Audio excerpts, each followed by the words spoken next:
Sebelumnya kita ngobrol mengenai sang pembocor rahasia negara yang kemudian kadang-kadang orang tersebut menjadi enemy of the states ya, kalau ada filmnya ya. Soalnya dia bocor. Nah, sepertinya hubungan dengan negara itu pasti dekat dengan sesuatu yang namanya militer. Oh iya. Jadi wajah militer yang tentunya juga mungkin terlihat atau terimage keras itu belum tentu sebenarnya terjadi di lapangan. Ada juga beberapa contoh para orang-orang yang terlibat di militer justru terlihat enak dipandang. Kakak, jadi tentaranya kakak. Kakak cobain kakak. Baju tentaranya, helmnya kakak. Gitu misalnya. Kayak tukang baju. Iya, negara mana aja yang punya ada. tentara-tentara cantik? Yang pertama kita akan melihat prajurit cantik dari negara Inggris. Adem. Cakep. Ini kayaknya minta ditangkap nih kalau kita perang sama Inggris nih. Tangkap aku. Yang kedua, prajurit wanita cantik dari China. Wah, super nih KW-nya. Wih, ini KW nih asli ya. KW-nya super KW ini. banget. Mungkin cuma kepalanya doang kali yang cewek, badannya bukan gitu. Berikutnya yaitu prajurit wanita dari Rusia. Oh, cakep. Ini kayak anak gaul tapi nih. Hah? Ngomongnya gak gitu. Oh, gua tembak. Oh, kita terang ya, tumpel. Oh, tembak lo cius.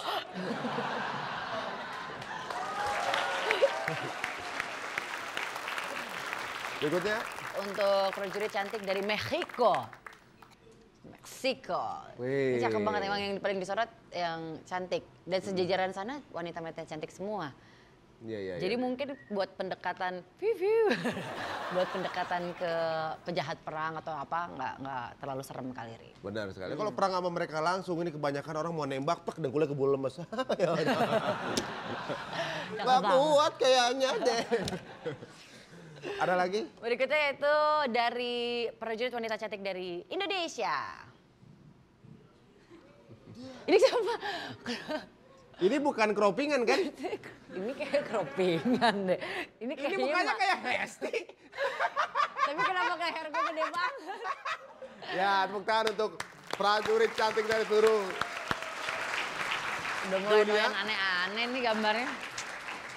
Biasanya berbicara mengenai peperangan adalah salah satu yang juga menarik untuk didiskusikan. Bahkan menjadi sebuah cerita. Ada beberapa legenda-legenda perang atau juga mungkin legenda cerita perang yang juga diangkat ke layar lebar.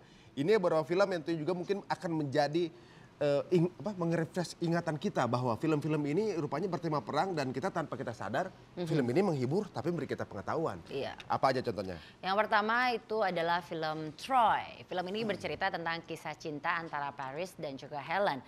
Dan kisah cinta mereka itu menimbulkan perseteruan antar dua negara yaitu Yunani dan juga Troy.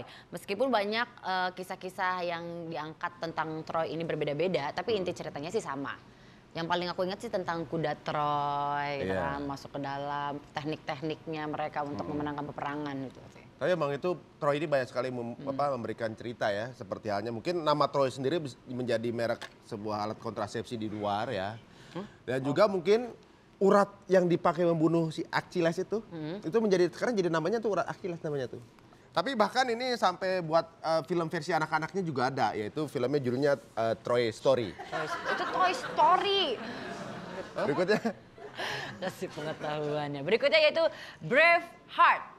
Bercerita tentang kisah nyata legendaris Skotlandia bernama William Wallace yang memberikan dorongan semangat kepada rakyatnya untuk melawan tentara Inggris. Ini juga merupakan kisah peperangan. Braveheart. Ya.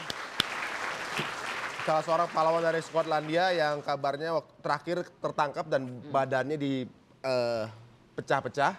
Salah satunya ditanam di London Bridge. Jadi mungkin menjadi monumen kenangan mereka walaupun menjadi pahlawan. Dan namanya adalah William Wallace. Dia orangnya nggak pernah orangnya santai aja. Wallace aja coy. Wallace aja coy. Wallace aja, itu dari bro. dia tuh. Berikutnya yaitu King Arthur. Film ini bercerita tentang seorang legendaris dari Inggris bernama Arthur, ditemani oleh 6 satria pemberani. Arthur dengan gagah melawan pasukan utara yang dipimpin oleh Saxon. Iya. King Arthur. Ditemani oleh 6 kesatria pemberani. Siapa aja yang namanya ya? Kayaknya yang pertama Fatur.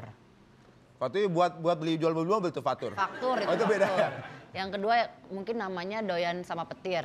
Apa tuh? Guntur. Guntur. Oh jadi komedian Mas Tur. Pastur. Semuanya aja. Satu lagi Pak. Yang sering dibalikin? Retur. Tapi kayaknya yang paling populer di Indonesia bukan King Arthur, tapi King Artung. King Ariuntung. Terakhir apa nih?